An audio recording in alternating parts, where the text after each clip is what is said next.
नमस्कार साथियों। बिहार शिक्षक भर्ती बीपीएससी टीआरई 4.0 के लिए एनसीईआरटी भूगोल पर आधारित एमसीक्यू प्रश्नों की श्रृंखला में आप सभी का स्वागत है। आज के एपिसोड नंबर 8 में हम आपके लिए क्लास 11th एनसीईआरटी से, जिसका पुस्तक का नाम है भारत भौतिक पर्यावरण, और भारत भौतिक पर्यावरण का अध्याय 5 प्राकृतिक वनस्पति से हम आपके लिए महत्वपूर्ण 33 प्रश्नों को लेकर आए हैं और इन 33 प्रश्नों के माध्यम से आपका यह अध्याय कंप्लीट हो जाएगा।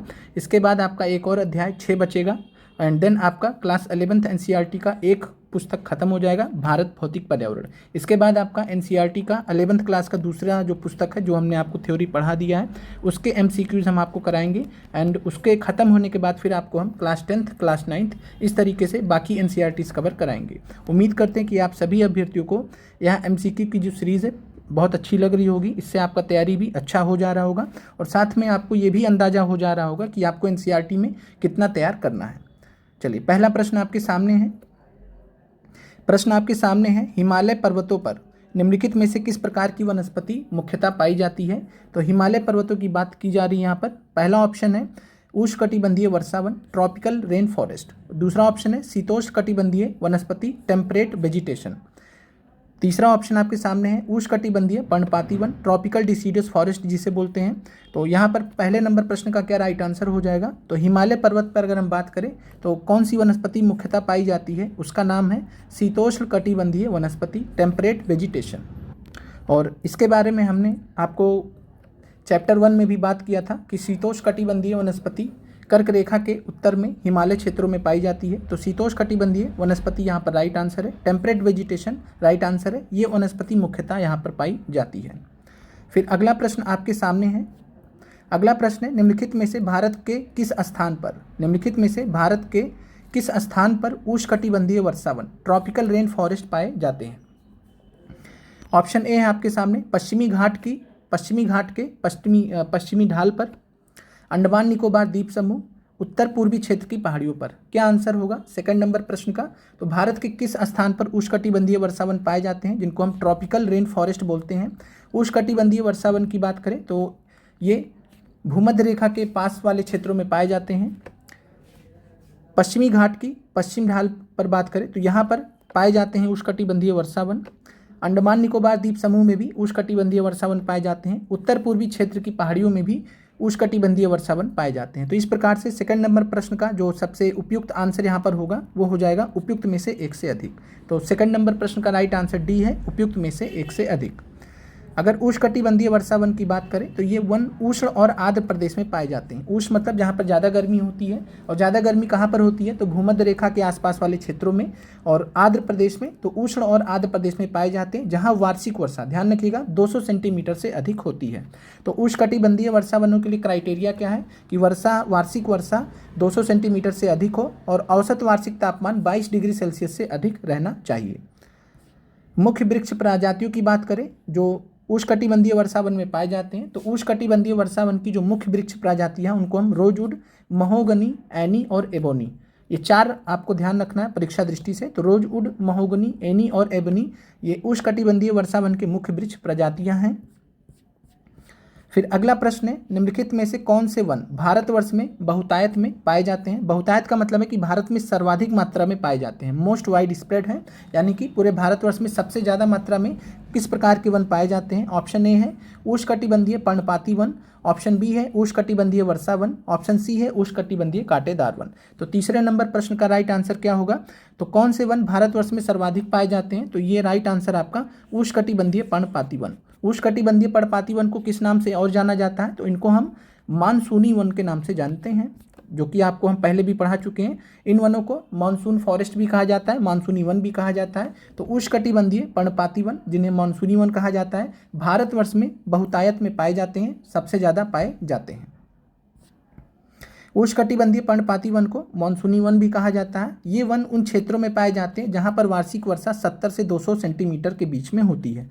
तो 70 से 200 सेंटीमीटर के बीच में जहाँ पर वार्षिक वर्षा होती है वहाँ पर किस प्रकार के वन पाए जाते हैं, उष्णकटिबंधीय पर्णपाती वन। 200 सेंटीमीटर से अधिक वर्षा वाला क्षेत्र कौन सा था, तो उष्णकटिबंधीय वर्षावन। 70 से 200 जहाँ पर पाया जाएगा वो उष्णकटिबंधीय पर्णपाती वन के अंतर्गत हम रखेंगे। उष्णकटिबंधीय पर्णपाती वन की बात करें तो हम इसे 2 भाग में विभाजित करते हैं। पहला है आर्द्र पर्णपाती one, most moist deciduous forest, आर्द्र पर्णपाती वन यानी ऐसे वन जो 100 से 200 सेंटीमीटर वर्षा वाले क्षेत्र में पाए जाते हैं। इसके मुख्य वृक्ष कौन से हैं? तो आर्द्र पर्णपाती वन मॉइस्ट डिसीडियस फॉरेस्ट के उदाहरण कौन से हैं? तो सागौन जिसको टीक कहते हैं, साल, शीशम, महुआ, आंवला, चंदन। चंदन जिसे सैंडलवुड कहते हैं। पुष्पा मूवी पूरी इसी चंदन पे की लकड़ी पे बनी हुई है, चंदन के वृक्षों पर, चंदन के जंगलों पर बनी हुई है। तो आर्द्र पर्णपाती वन एक पहला उदाहरण है। किसका उदाहरण है? यह है उष्णकटिबंधीय पर्णपाती वन का। उष्णकटिबंधीय पर्णपाती वन को हम दो भाग में विभाजित करते हैं। पहला प्रकार है आर्द्र पर्णपाती वन मॉइस्ट डिसीडियस फॉरेस्ट, जहाँ पे 100 से 200 सेंटीमीटर वर्षा होगी। मुख्य वृक्ष सागौन, साल, शीशम, महुआ, आंवला और चंदन है। ये वन उत्तर पूर्वी राज्यों और हिमालय की गिरिपद, पश्चिमी घाट की पूर्वी ढाल में पाए जाते हैं और उड़ीसा में भी पाए जाते हैं। फिर बात करते हैं शुष्क पर्णपाती वनों की। तो दूसरा जो टाइप है वो है शुष्क पर्णपाती वन, जिसको हम ड्राई डिसीडियस फॉरेस्ट बोलते हैं। तो उष्णकटिबंधीय पर्णपाती वन का दूसरा प्रकार है शुष्क पर्णपाती वन, ड्राई डिसीडियस फॉरेस्ट। और इनकी अगर हम बात करें तो 70 से 100 सेंटीमीटर वर्षा वाले क्षेत्रों में पाए जाते हैं। उत्तर प्रदेश और बिहार के मैदानी भागों में ये वन पाए जाते हैं। तो ध्यान रखिएगा, आपसे प्रश्न पूछा जा सकता है। तो शुष्क पर्णपाती वन ड्राई डिसीडियस फॉरेस्ट के अंतर्गत आता है, उत्तर प्रदेश और बिहार का मैदानी भाग। और यहाँ पर मुख्य वृक्ष कौन कौन से होते हैं? तेंदू होता है, पलाश होता है, अमलतास, बेल, खैर और एक्सलवुड। ये कुछ महत्वपूर्ण वृक्ष हैं इस क्षेत्र के। फिर बात करते हैं अगले प्रश्न की। अगला प्रश्न है बबूल, खजूर, खेजड़ी जैसे वृक्ष किस प्रकार की वनस्पति में पाए जाते हैं?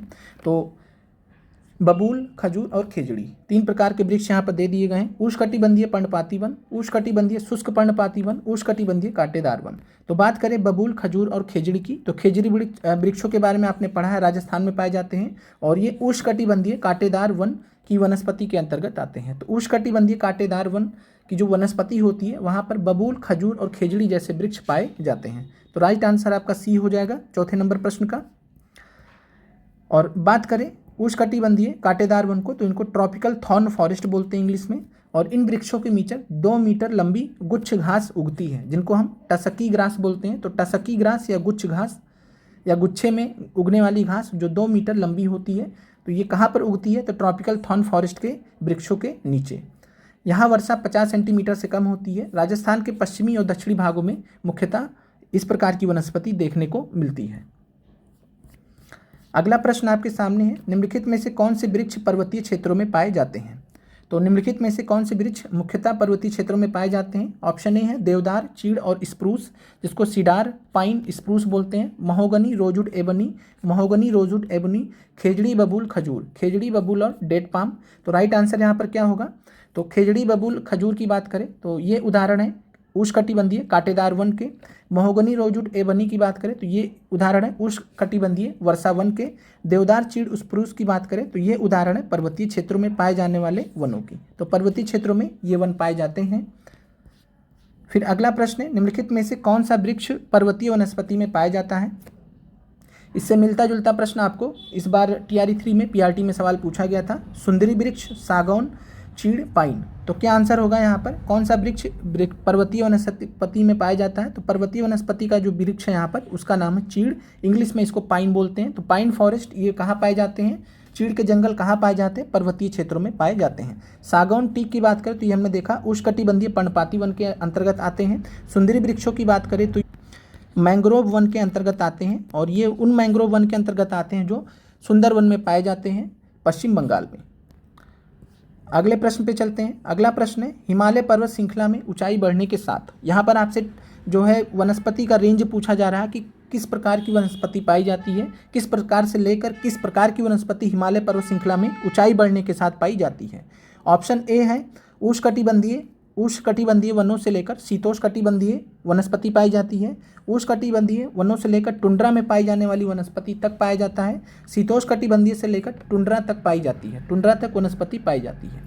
तो यहाँ पर क्या राइट आंसर होगा? तो हिमालय पर्वत श्रृंखला की बात करें तो ऊंचाई बढ़ने के साथ में आपको उष्णकटिबंधीय वन भी दिखेंगे, शीतोष्णकटिबंधीय वन भी दिखेंगे, साथ में टुंड्रा वन भी दिखेंगे। तो यहाँ पर राइट आंसर आपका अगर बात करें तो ये है बी है, उष्णकटिबंधीय वनों से लेकर टुंड्रा प्रदेश में पाई जाने वाली वनस्पति तक हिमालय पे पाई जाती है। तो ध्यान रखिएगा कि हिमालय पर्वत श्रृंखला में जब जैसे जैसे ऊंचाई बढ़ती है तो उष्णकटिबंधीय उष्णकटिबंधीय वन भी मिलते हैं।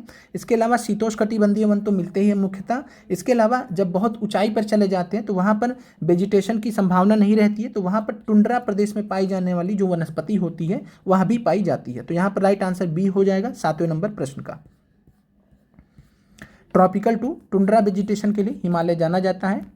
फिर बात करते हैं हिमालय के अधिक ऊंचाई वाले भागों में टुंड्रा वनस्पति पाई जाती है, यानी जहाँ पर वृक्षों की संभावना नहीं है, जहाँ पर वनस्पति की संभावना नहीं है, तो वहाँ पर टुंड्रा वनस्पति मुख्यतः पाई जाती है, जिसमें मुख्यतः पाए जाते हैं। तो टुंड्रा वनस्पति के मुख्यतः कौन से प्रजातियाँ यहाँ पर पाई जाती हैं? देवदार और चीड़, बांज और चीड़, मॉस और लाइकन। क्या आंसर होगा 8वें नंबर प्रश्न का? तो टुंड्रा वेजिटेशन की बात करें, टुंड्रा वनस्पति की बात करें, हमने यह प्रश्न आपको पहले भी ज्योग्राफी में कराया हुआ है। राइट आंसर है मॉस और लाइकन। मॉस और लाइकन की अगर हम बात करें तो ये मुख्यतः पाए जाते हैं टुंड्रा प्रदेश में, टुंड्रा वनस्पति में। और हिमालय में भी अधिक ऊंचाई पर जब आप जाएंगे तो वहाँ पर आपको मॉस और लाइकन मिलेंगे, ये वनस्पति पाई जाएगी। और मॉस और लाइकन किस प्रकार की वनस्पति के उदाहरण है? तो टुंड्रा प्रदेश की वनस्पति के उदाहरण है, जो हिमालय के अधिक ऊंचाई पर, बहुत ज़्यादा ऊंचाई पर जब हम पहुँच जाते हैं हिमालय में तो वहाँ पर हमें ये प्राप्त होते हैं, पाए जाते हैं। चलिए अगले प्रश्न पर चलते हैं।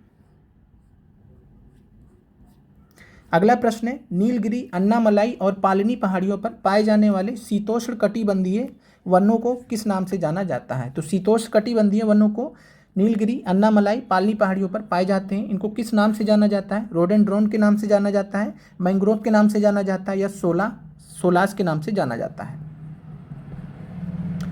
क्या आंसर होगा? तो 9 नंबर की बात करें तो शीतोष्ण कटिबंधीय वन जिनकी ऊंचाई लगभग 1500 मीटर, जो 1500 मीटर की ऊंचाई पर पाए जाते हैं, नीलगिरी, अन्नामलाई, पालनी पहाड़ियों में पाए जाते हैं, इनको हम 16 वन के नाम से जानते हैं, 16 फॉरेस्ट के नाम से जानते हैं। तो राइट आंसर यहाँ पर बी है, सोलास। 1500 मीटर की ऊंचाई पर पाए जाते हैं। मुख्य वृक्ष कौन से हैं देख लीजिए, मैग्नोलिया, लॉरेल, सिंकोना वृक्ष जानते हैं, कमेंट कीजिएगा सिंकोना वृक्ष की खाल का किस में इस्तेमाल होता है, और वेटल। ये 4 प्रजातियां आपको ध्यान रखना है 16 वन से रिलेटेड। और 16 वन किस प्रकार के वन है? तो ये शीतोष्ण कटिबंधीय वन है, शीतोष्ण कटिबंधीय वन है जो नीलगिरी, अन्नामलाई और पालनी पहाड़ियों पर पाए जाते हैं। रोडेंड्रोन की बात करें तो ये हिमालय क्षेत्र में पाए जाने वाले वनस्पति हैं। मैंग्रोव तो हमने आपको बता ही दिया। तो 9 नंबर आंसर का राइट आंसर है बी। फिर अगले प्रश्न पर चलते हैं। केवलादेव राष्ट्रीय पार्क किस राज्य में स्थित है? ऑप्शन आपके सामने उड़ीसा, राजस्थान, मध्य प्रदेश। तो केवलादेव राष्ट्रीय पार्क की बात करें तो भरतपुर पक्षी अभ्यारण्य के नाम से पहले जाना जाता था। चाहे आपसे भरतपुर पक्षी अभ्यारण्य पूछे या केवलादेव राष्ट्रीय पार्क पूछे, राइट आंसर आपका हो जाएगा राजस्थान। राजस्थान में पाया जाता है भरतपुर, राजस्थान में। निम्नलिखित में से किसे भारत में रामसर अभिसमय के तहत पहला रामसर स्थल नामित किया गया था? तो पहला रामसर स्थल किसे घोषित किया गया था? सुंदरवन, अष्टामुदी झील, चिल्का लेक। आसान प्रश्न है। तो रामसर स्थल पहला कौन सा था? चिल्का झील। राइट आंसर सी हो जाएगा।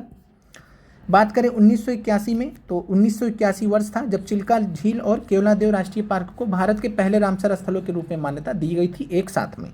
तो ध्यान रखिएगा, चिल्का झील और केवलादेव राष्ट्रीय पार्क को 1981 में भारत के पहले रामसर स्थलों के रूप में मान्यता दी गई थी। वैसे चिल्का झील को पहला माना जाता है। अगला प्रश्न है, निम्नलिखित में से किस स्थान पर मैंग्रोव वन पाए जाते हैं? ऐसा प्रश्न आपको देखने को मिला है टीआरई में, प्रीवियस ईयर क्वेश्चन में जब आप देखते हैं। सुंदरवन डेल्टा पश्चिम बंगाल में मैंग्रोव वन पाया जाता है, बिहार में मैंग्रोव वन पाया जाता है, अंडमान और निकोबार द्वीप समूह में पाया जाता है। क्या आंसर होगा 12वें नंबर प्रश्न का? तो सुंदरवन डेल्टा पश्चिम बंगाल में सर्वाधिक मैंग्रोव वन पाया जाता है। इसके अलावा अंडमान और निकोबार द्वीप समूह में भी पाया जाता है मैंग्रोव वन अच्छे खासे मात्रा में। तो बिहार में नहीं पाया जाता है। ए और सी यहाँ पर राइट आंसर है। उपयुक्त में से एक से अधिक यहाँ पर आंसर हो जाएगा। उम्मीद करते हैं प्रश्न आपको क्लियर हो गया होगा।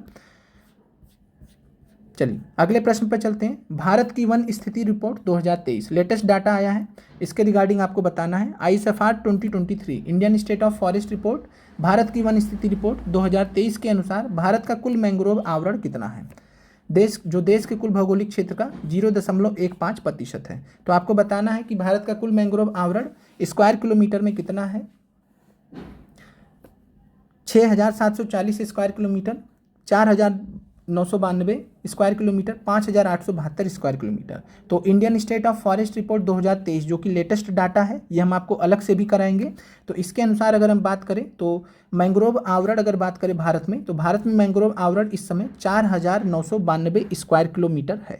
तो ध्यान रखिएगा 4,992 स्क्वायर किलोमीटर मैंग्रोव आवरण है। एनसीईआरटी में जो डाटा आपको दिया वो दिया 6,740, लेकिन ये बहुत पुराना डाटा दिया गया है, तो ध्यान रखिएगा एनसीईआरटी में दिया गया है 6,740। और वैसे वर्तमान में बात करें भारत की वन स्थिति रिपोर्ट 2023 के अनुसार तो ये है 4,992 स्क्वायर किलोमीटर। सर्वाधिक पश्चिम बंगाल में है 42.45%, दूसरे नंबर पर गुजरात में मैंग्रोव वन पाए जाते हैं।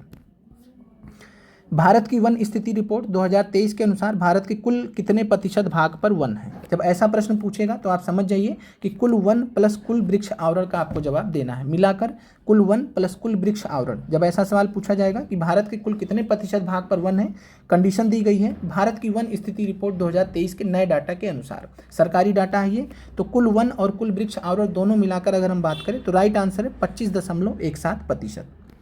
अलग अलग आप अगर इसको करेंगे तो कुल वन आवरण है, कुल जो टोटल फॉरेस्ट कवर है 21.76% है। इसके अलावा बात करें कुल वृक्ष आवरण की बात करें तो ये है 3.41%, दोनों को जोड़ दीजिएगा तो 25.17% आपको आंसर मिल जाएगा। तो कुल वन आवरण है 21.76%, कुल वृक्ष आवरण है 3.41%, दोनों को जोड़ दीजिए 25.17%, तो 25.17% ये आपका भारत के कुल कितने प्रतिशत भाग पर वन है, 25.17%।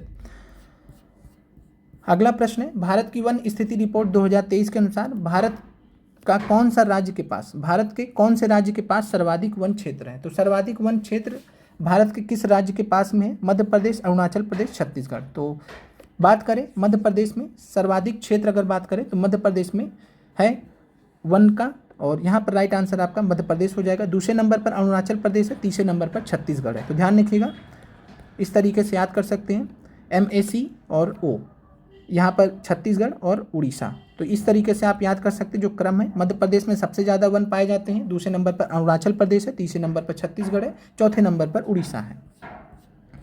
अगला प्रश्न है भारत सरकार ने पूरे देश के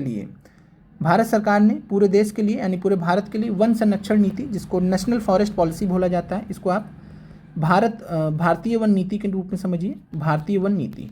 एनसीईआरटी में वन संरक्षण नीति भी दिया गया है।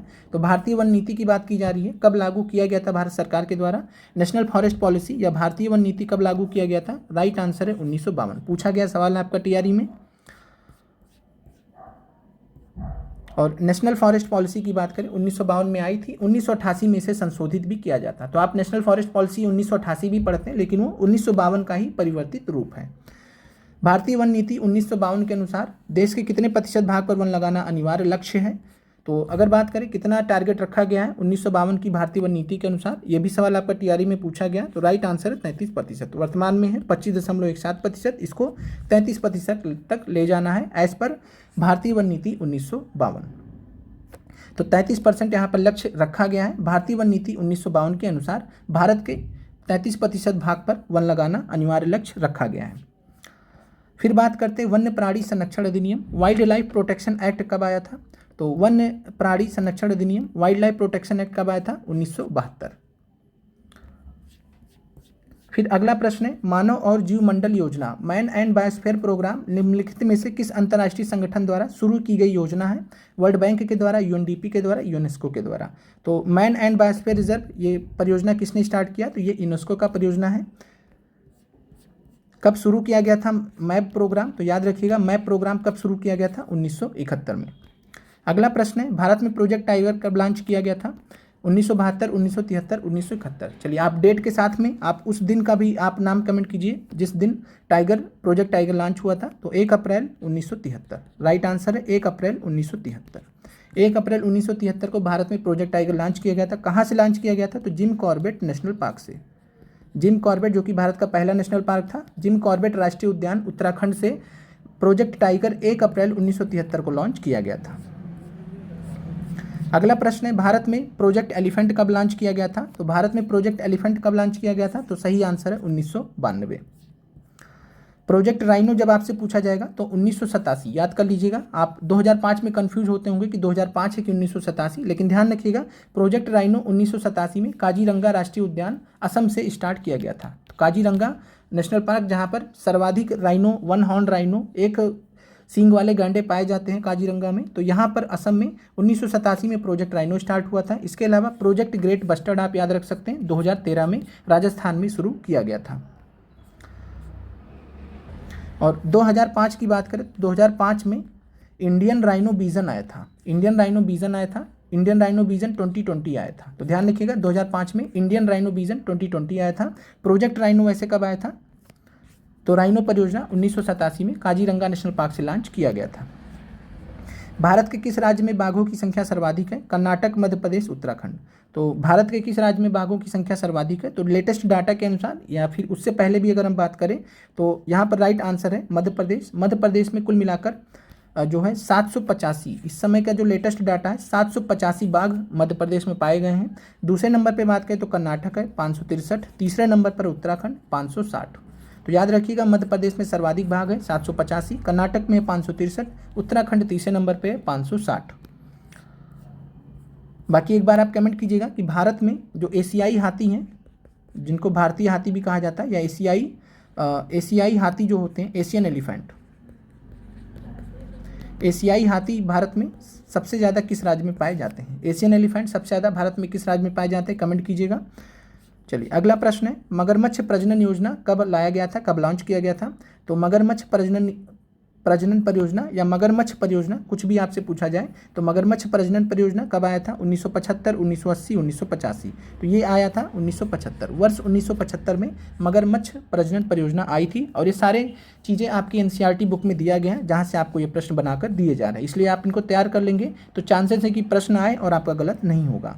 फिर अगला प्रश्न है, प्रोजेक्ट हांगुल किस वर्ष जम्मू कश्मीर में IUCN और WWF के सहयोग से शुरू किया गया था? तो प्रोजेक्ट हांगुल की बात करें, पहली बात तो हांगुल जो है भारत में किस राष्ट्रीय उद्यान में पाया जाता है? तो दाचीगाम आपको हमने पढ़ाया है, दाचीगाम राष्ट्रीय उद्यान, दाचीगाम राष्ट्रीय उद्यान जो कि जम्मू कश्मीर में पाया जाता है। तो दाचीगाम राष्ट्रीय उद्यान में, नेशनल पार्क में हांगुल पाया जाता है। हांगुल की बात करें तो ये IUCN और WWF के सहयोग से शुरू किया गया था प्रोजेक्ट हांगुल, और ये वर्ष 1970 में जम्मू कश्मीर में शुरू किया गया था, दाचीगाम राष्ट्रीय उद्यान से। इसके अलावा आपको ध्यान रखना है हिमालय कस्तूरी मृग परियोजना। तो हिमालय कस्तूरी मृग परियोजना भी अगर आपसे पूछेगा, सेम वर्ष है 1970, इसका भी एनसीईआरटी में जिक्र है, इसलिए आपको मालूम होना चाहिए। फिर अगला प्रश्न है, भारत के कुल कितने जीवमंडल निश्चय बायोस्फीयर रिजर्व है? तो भारत में कुल कितने बायोस्फीयर रिजर्व हैं? 12, 11, 18। तो बात करें तो टोटल बायोस्फीयर रिजर्व की जो संख्या है वो है 18। फिर अगला प्रश्न है आपका, भारत के कुल कितने जीवमंडल निश्चय यूनेस्को द्वारा जीवमंडल निश्चय विश्व नेटवर्क पर मान्यता प्राप्त है? तो विश्व नेटवर्क पर मैब परियोजना के तहत मान्यता प्राप्त नेटवर्कों की संख्या कितनी है? बायोस्फीयर रिजर्व की कितनी संख्या है जो यूनेस्को के द्वारा मान्यता प्राप्त है मैब परियोजना के अंतर्गत? 11, 12, 13। तो राइट आंसर यहाँ पर बात करें, इस समय वर्तमान में 12, ध्यान रखिएगा, वर्तमान में 12 बायोस्फीयर रिजर्व भारत के ऐसे हैं जो यूनेस्को की मैब परियोजना के अंतर्गत आते हैं। World network of biosphere reserve में उनको रखा गया है, विश्व नेटवर्क पर मान्यता प्राप्त बायोस्फीयर रिजर्व में उनको रखा गया है। अगला प्रश्न है, वर्ष 1986 में भारत का पहला बायोस्फीयर रिजर्व कौन बना था? तो 1986 में भारत का पहला बायोस्फीयर रिजर्व था नीलगिरी बायोस्फीयर रिजर्व। केरल, कर्नाटक, तमिलनाडु में पाया जाता है नीलगिरी बायोस्फीयर रिजर्व। तो केरल, कर्नाटक और तमिलनाडु 3 राज्यों में पाया जाता है, याद रखिएगा। सुंदरबन तो आपको मालूम है पश्चिम बंगाल में पाया जाता है। नंदा देवी उत्तराखंड में पाया जाता है। तो नंदा देवी बायोस्फीयर रिजर्व उत्तराखंड में है, सुंदरबन पश्चिम बंगाल में है। फिर है नोकरेक बायोस्फीयर रिजर्व किस राज्य में स्थित है? तो नोकरेक बायोस्फीयर रिजर्व की बात करें तो मेघालय में स्थित है, मेघालय राज्य में। नोकरेक चोटी भी हमने आपको पढ़ाया था, नोकरेक चोटी भी मेघालय में स्थित है। तो नोकरेक बायोस्फीयर रिजर्व भी यहाँ पर आपका मेघालय में स्थित है। असम की बात करें तो असम में मानस बायोस्फीयर रिजर्व है, मानस बायोस्फीयर रिजर्व असम में स्थित है। फिर अगला प्रश्न है नंदा देवी तो आपको हमने बता ही दिया। अगला प्रश्न है सिमलीपाल बायोस्फीयर रिजर्व किस राज्य में स्थित है? सिमलीपाल बायोस्फीयर रिजर्व की बात करें तो यह आपका स्थित है उड़ीसा में। सिमलीपाल बायोस्फीयर रिजर्व इंपॉर्टेंट है, कई बार आपसे प्रश्न पूछा गया है। तो सिमलीपाल बायोस्फीयर रिजर्व उड़ीसा में स्थित है। मध्य प्रदेश में कौन कौन सा स्थित है? तो पन्ना और पंचमढ़ी बायोस्फीयर रिजर्व स्थित है। इसके अलावा अचानकमर अमरकंटक बायोस्फीयर रिजर्व। अचानकमर का मतलब है कि अचानक से मौत हो जाती है, टाइगर इतने ज़्यादा, मतलब एनिमल और टाइगर का इतना ज़्यादा कन्फ्लिक्ट होता है इस क्षेत्र में कि यहाँ पर अचानक से भिड़ंत हो जाती है, कब इंसान को टाइगर मार देता है। पता नहीं चलता तो अचानक मर अमरकंटक, नाम ही इसीलिए इसका रखा गया, अचानक से कोई भी मर सकता है इस क्षेत्र में। तो ये अचानक मर अमरकंटक बायोस्फीयर रिजर्व ये 2 राज्यों में फैला हुआ है, मध्य प्रदेश और छत्तीसगढ़, याद रखिएगा। बाकी मध्य प्रदेश में पन्ना और पंचमढ़ी पूरे तरीके से आते हैं। ठंडा रेगिस्तान cold desert biosphere reserve Bharat के किस राज्य में स्थित है? जम्मू कश्मीर, सिक्किम, हिमाचल प्रदेश। तो ठंडा रेगिस्तान कोल्ड बायोस्फीयर रिजर्व की बात करें तो आप इसको लेकर कंफ्यूज मत हो जाइएगा, लद्दाख मत पहुंच जाइएगा, क्योंकि यहाँ पर राइट आंसर आपका हिमाचल प्रदेश है। याद रख लीजिए, cold desert biosphere reserve Bharat के किस राज्य में स्थित है? हिमाचल प्रदेश में स्थित है। तो ठंडा रेगिस्तान या cold desert biosphere reserve Himachal Pradesh में स्थित है। सिक्किम में बात करें तो सिक्किम में कंचनजंगा बायोस्फीयर रिजर्व स्थित है, जो कि भारत का पहला मिश्रित